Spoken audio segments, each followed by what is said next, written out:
नमस्कार दोस्तों, मैं रामू कुमार यादव एजुकेशन क्लासेस रामू में आपका स्वागत करता हूं। दोस्तों, आज मैं शिक्षण कौशल जो हमारा प्राइमरी सुपर टेट का 10 नंबर का पाठ है, उसके अंतर्गत वर्तमान भारतीय समाज में प्रारंभिक शिक्षा, उसके अंतर्गत एक टॉपिक आता है हटांग समिति 1929। तो आज उस टॉपिक को भी मतलब खत्म कर देंगे, हटांग समिति को भी। तो यहाँ से प्रश्न 1 नंबर बहुत बनता है और हर साल यहाँ से प्रश्न बनता है 1 नंबर का। तो आप इस वीडियो को जरूर देखिए। वीडियो पसंद आए तो चैनल को लाइक करें, शेयर करें, सब्सक्राइब करें।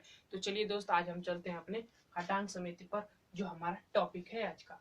तो हटांग समिति की अगर हम बात करें तो इससे पहले मैंने जितनी भी वीडियो शिक्षण कौशल से संबंधित मैंने अपलोड किया हूँ, उस वीडियो की इस वीडियो में डिस्क्रिप्शन में लिंक भी दिया हूँ, या तो प्लेइंग लिस्ट में जाकर आप इस वीडियो को जरूर देखें। महत्वपूर्ण वीडियो है। ये सारी वीडियो हम लोग पढ़ लेंगे, उसके बाद हम प्रश्नों की सीरीज चलाएंगे इससे संबंधित। तो आप इस वीडियो को जरूर देखें। वीडियो पसंद आए तो चैनल को लाइक करें। तो चलिए दोस्त, आज चलते हैं हम हटांग समिति पर। हटांग समिति 1929 अगर हम बात करें तो यह समिति अध्यक्ष थे सर विलियम हटांग, इस समिति के अध्यक्ष थे। और यह समिति सबसे ज्यादा प्रश्न यहाँ से एक बना है कि यह समिति अपव्यय व अवरोध पर प्रकाश डाला है और उसे रोकने का प्रयास किया है। तो सबसे ज्यादा प्रश्न यही सबसे ज्यादा हटांग समिति से बना है कि अपव्यय व अवरोध किसने दिया, किसने प्रयास किया इस पर। मतलब ऐसे ही कई तरीके से बनाकर एक ही प्रश्न सबसे ज्यादा यहाँ पर बनता है। तो इस चीज को याद रखिएगा। इस समिति में अपव्यय व अवरोध पर प्रकाश डाला है और उसे रोकने का प्रयास किया है। अपव्यय और अवरोध होता क्या है उसको समझ लेते हैं। तो अपव्यय का मतलब क्या होता है कि अपव्यय से तात्पर्य शिक्षा को बीच में ही स्कूल में छोड़ जाने की समस्या है। मतलब कि बीच में ही स्कूल छोड़ देने की समस्या क्या है, अपव्यय है।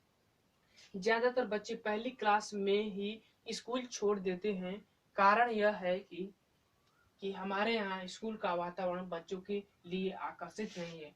अपव्यय का मतलब होता है कि जब छोटे बच्चे स्कूल जाते हैं तो वह छोटी उम्र में ही, मतलब कि एक क्लास पढ़े, दूसरी क्लास पढ़े और तीसरी क्लास में उन्होंने स्कूल छोड़ दिया। यह क्या हुआ, अपव्यय हुआ। अपव्यय हुआ। तो अपव्यय का कारण क्या होता है कि जो स्कूल का वातावरण है वो बच्चों के अनुकूल न हो पाता है, जिसके कारण बच्चे क्या करते हैं कि अपव्यय का कार्य करते हैं और अपव्यय हो जाता है बच्चों के अंतर्गत, यानी कि स्कूल छोड़ देते हैं। अपव्यय का मतलब समझ गए कि बीच में ही स्कूल को छोड़ देना। एक दो क्लास पढ़ा फिर उसके बाद बीच में ही स्कूल को छोड़ देना, वो अपव्यय कहलाता है। और भारत में सबसे ज्यादा ये देखा जाता है। ठीक।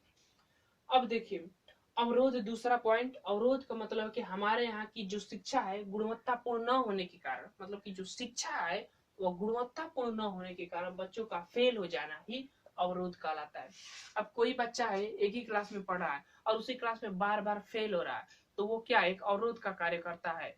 तो बच्चों का फेल हो जाना अवरोध कहलाता है, या एक ही क्लास में बार बार पढ़ना, तो वो अवरोध का कारण है। ठीक। तो अपव्यय और अवरोध समझ गए।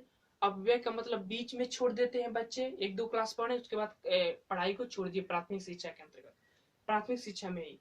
लेकिन अवरोध का मतलब होता है कि वो एक ही क्लास में कई बार पढ़ते हैं, वो अवरोध का कारण बनता है।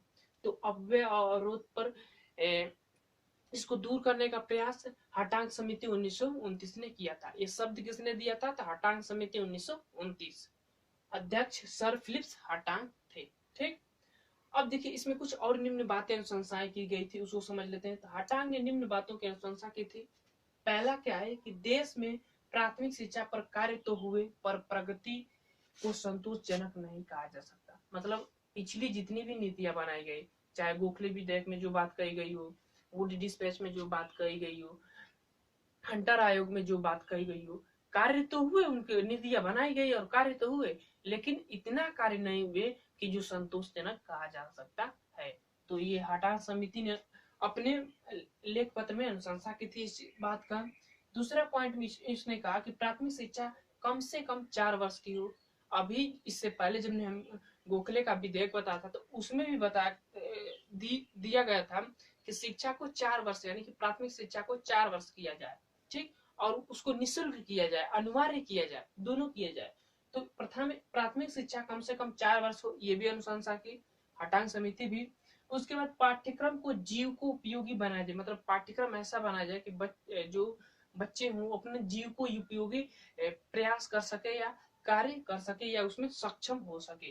तो जीव को उपयोगी बनाया जाए पाठ्यक्रम को। चौथा पॉइंट है विद्यालय सत्र व अवकाश सत्र। जो कि विद्यालय सत्र और अवकाश सत्र होता है वह स्थानीय आवश्यकताओं के अनुरूप होने चाहिए। मतलब कि जो स्थानीय क्षेत्र हो उसके अनुरूप विद्यालय सत्र रखा जाए और अवकाश सत्र रखा जाए।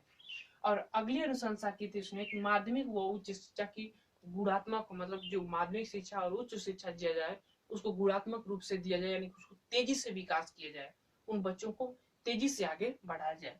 इस चीज पर भी ये बात कहा था। और अगला पॉइंट है कि उच्च स्तर पर पुस्तकालय व व्यवसायिक शिक्षा की समुचित व्यवस्था हो। ठीक, समुचित व्यवस्था हो। पुस्तकालय और उच्च शिक्षा पर पुस्तकालय, उच्च स्तर पर पुस्तकालय व व्यवसायिक शिक्षा की उच्च व्यवस्था हो। तो ये हटांग समिति की अनुशंसाएं की गई थी।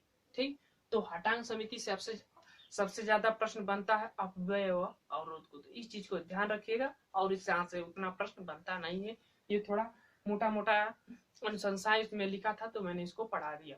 तो ये था हमारा हटांग समिति भी समाप्त हो गया। अब हमारा नेक्स्ट वीडियो जो है वर्धा नीति आएगी 1937। उसको बेसिक शिक्षा, बुनियादी शिक्षा सब कहते हैं उसको। ठीक, तो उसको कई नामों से जानते हैं, वो हमारी नेक्स्ट वीडियो में आएगी। तो चलिए दोस्त, हम वीडियो को समाप्त करते हैं। वीडियो पसंद आए तो चैनल को लाइक करें, शेयर करें, सब्सक्राइब करें। Thank you for watching this video.